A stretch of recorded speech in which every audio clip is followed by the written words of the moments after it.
watched the suffering and the bravery of the people of Ukraine, and we've seen the end of a queen's legacy of 70 years. Think about that for a minute, y'all. That's a lot, right? And like most of you, I suppose, I spend a fair amount of time these days reflecting on the state of politics in this country.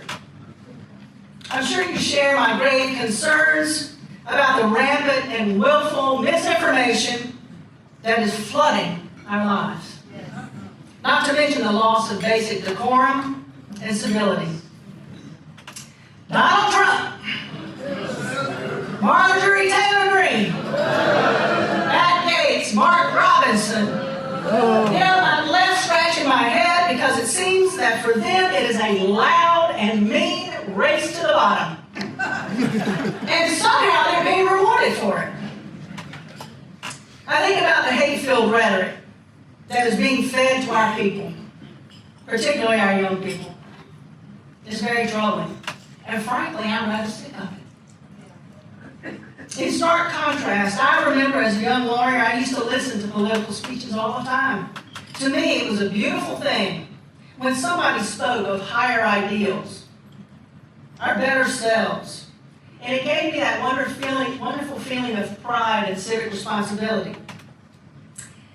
In that era, they spoke with warmth and intellect about what it meant to be an American.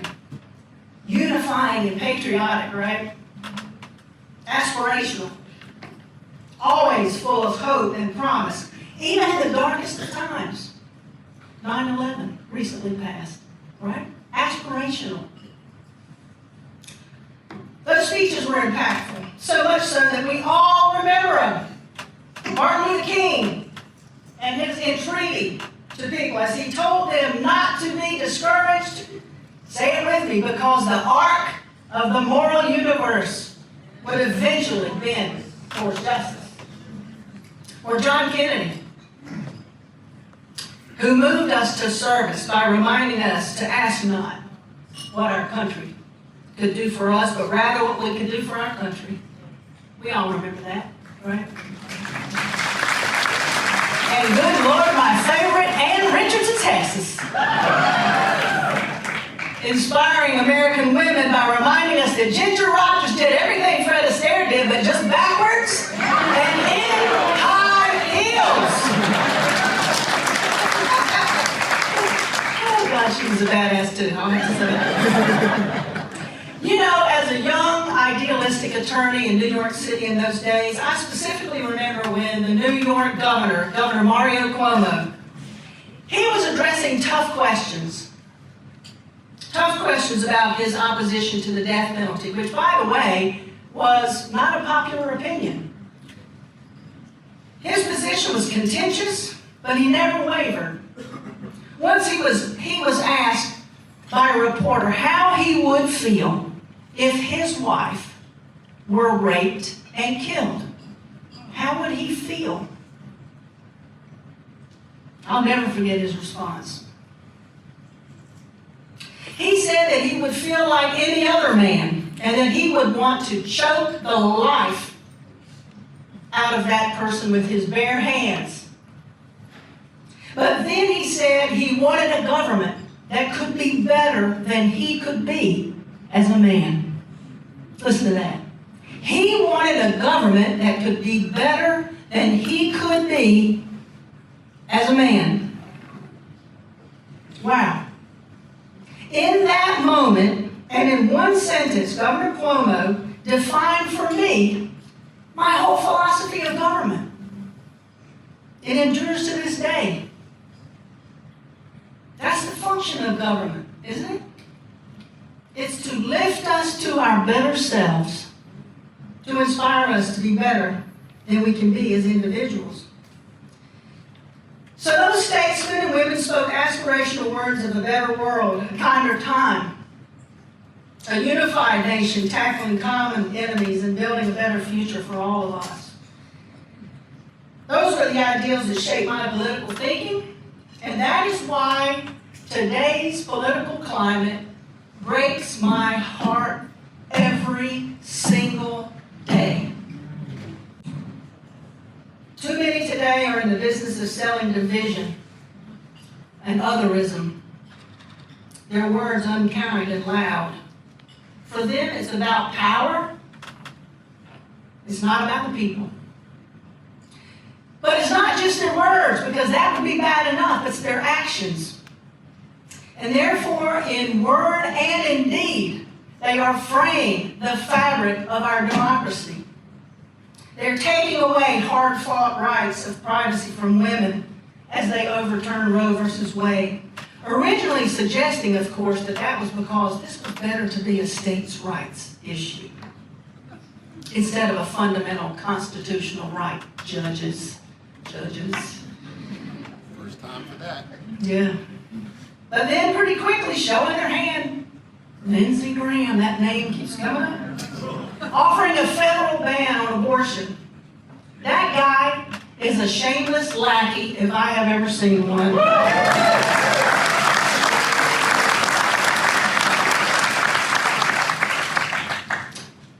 And in that decision, while overturning Roe, we got hints of what's to come, didn't we? Threats to hundreds of thousands of same-sex marriages, suggesting once again that some people just aren't worthy of the rights and privileges of everybody else. And right here in North Carolina, now hang on to your hat, this Republican-led General Assembly is just as bad or worse than their federal counterparts. Let's not forget what they do when they have unfettered control, right? They pass a bathroom bill. The notorious HB 2 that intentionally hurt our people, intentionally, for no other reason than to gin up the Republican base for political gain. That move drove business, athletics, film away from our borders and cost us billions of dollars and irreparably damaged our national reputation. And make no mistake, if they get a supermajority again, you're going to see that and worse. You'll see the most regressive legislation you have ever seen. Believe me when I say, friends, I've been in the legislature since 2017. The Republican Party of North Carolina is well on its way to being controlled by extremists and zealots. Ironically, that faction of the Republican Party calls themselves the Freedom Caucus. And their numbers in the Republican Party have grown every year since I've been there. Oh, it's clear they want freedom, all right. For them, not for the rest of you. So let me share their most recent strategy. This is going to get a little bit in the weeds for all you political junkies, but bear with me. So, in North Carolina, we've been fighting gerrymandering, right? We all know that. We've been in the courts, and we've been winning. Multiple North Carolina courts have now found the GOP is guilty of egregious gerrymandering, done with, quote it with me, you all know it, done with surgical precision. That's right. Not surprising, Republican leaders hate that. They hate it. That's because they've been caught with their hands in the cookie jar, right? They've been caught. So, right now, North Carolina's Republican leaders are before the United States Supreme Court. Maybe y'all don't know this, but they're before the United States Supreme Court with perhaps the most dangerous case of them all. A case called Moore versus Harper. Moore, because the Speaker of the House is Tim Moore. Moore versus Harper. The case was filed by the Speaker in response to the admonishment and the corrective action taken by our North Carolina Supreme Court over those Republican gerrymandered maps. In the Moore case, the Speaker of the North Carolina House asks the United States Supreme Court to rule against our own Supreme Court, stripping them of their authority to rule in certain election cases. So, they want the United States Supreme Court to suggest and say that the province and manner of conducting elections is solely that of the legislature. Think about that. Solely the province of the North Carolina legislature without review of the North Carolina Supreme Court.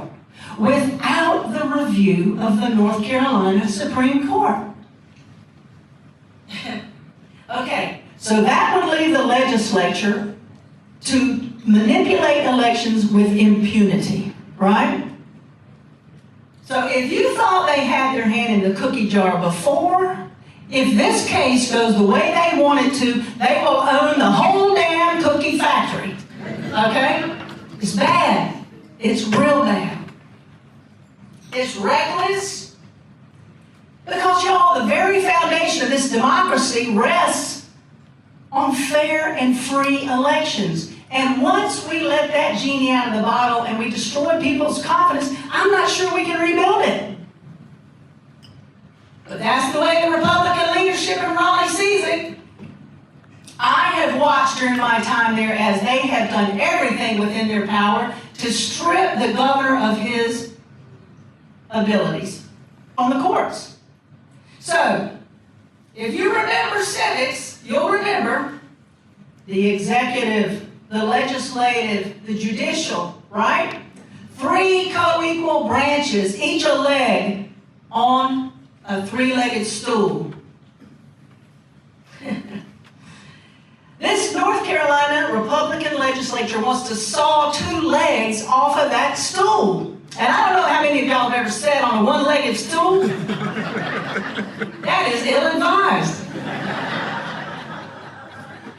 So, all right, that's the end of that civics lesson. But that case is dangerous and reckless, and we have to fight it at every turn. Friends, I wish Democrats had control of the North Carolina budget so I could make some investments in teacher pay and pre-K. I swear. I tell you, I am dying to meet the $8 billion shortfall we have in schools. We need to build some schools. All the school board over there going, hell yeah! I wish I could tell you for sure that Medicaid expansion was coming. Y'all cross everything you got. I just don't know because there's a lot of good cop, bad cop crap going on. And I desperately want to force polluters to pay for the damage to our water. I want renewable energy right now. I'm studying it. Wind and solar and electric charging stations. We need them. Our planet is sending us signals of distress. We see it. Y'all, on a lunar high tide, Water Street is underwater.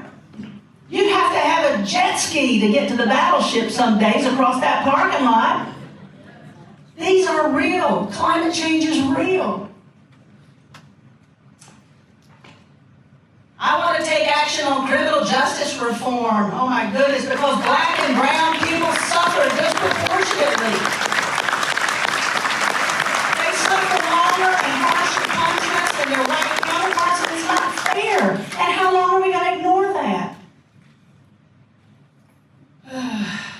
Y'all, I don't want people to have to work 3 jobs on minimum wage and still live in poverty.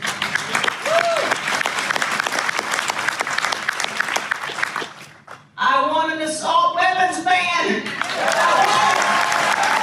saves children's lives. We know that. Bill Clinton did it and it worked. What are we pussyfooting around about that for? Do y'all want to put backpacks on your children that have armor in them? No, that's not right.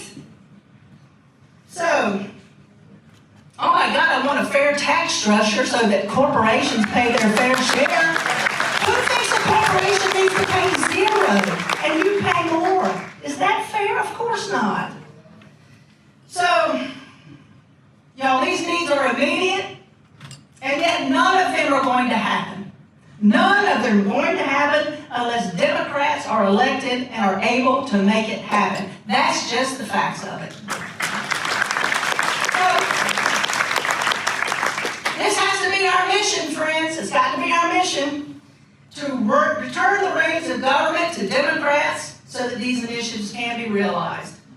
You know, you might say, Deb, I want to keep fighting. I know how important these things are, but my God, I'm just so exhausted of it all. Are we exhausted? I'm exhausted sometimes. I just don't know if I can take it anymore, you might say. Well, you know what? To that I say, tell me about it. I get it. I'm exhausted too.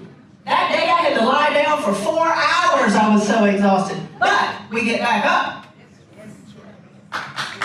Yeah, some days I feel like Lily Tomlin. Y'all know Lily Tomlin. She said she was at home one day watching the news and felt so miserable. She said, things are terrible. Life is just unfair. Somebody should do something about this. And then she came to her heart to realize she was somebody. You know what, friends? I hate to break it to you. You're somebody too. We're all somebody. We're all somebody. And it is our obligation, every last one of you, to fight as long and as hard as we can for the things that matter. Because if your efforts can relieve suffering or lift one person up ever, it is your obligation to do it. Because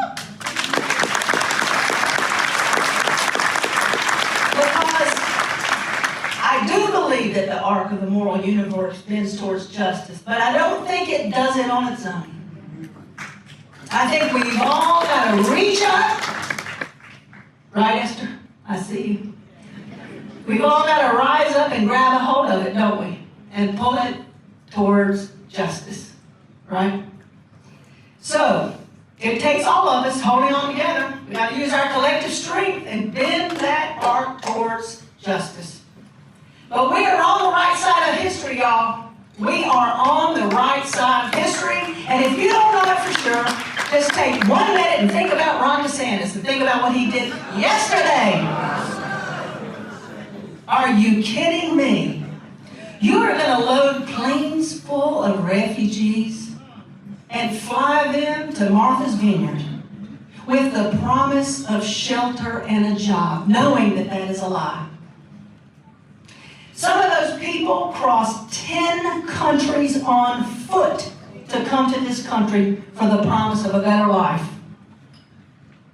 Opportunity for a viral moment.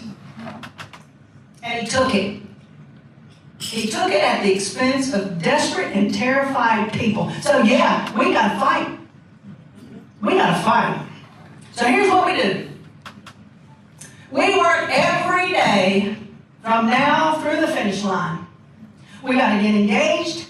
And God knows we hate knocking on doors, we hate not making those calls, but we didn't do it during the pandemic and it cost us. So we're going to do it now.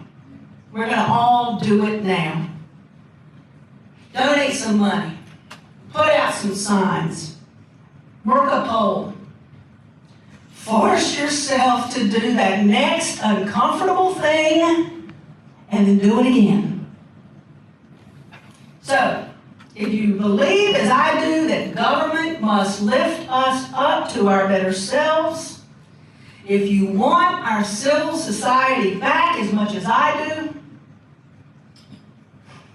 if you want leaders who care more about people than power or control, the only path to that future is through the ballot box. That's it. That's all we've got. But we've got to do it. And we've got to do it together. And I'll be with you every step of the way. I appreciate you all so much. This is a vision like you can't imagine. Let's get busy. Woo!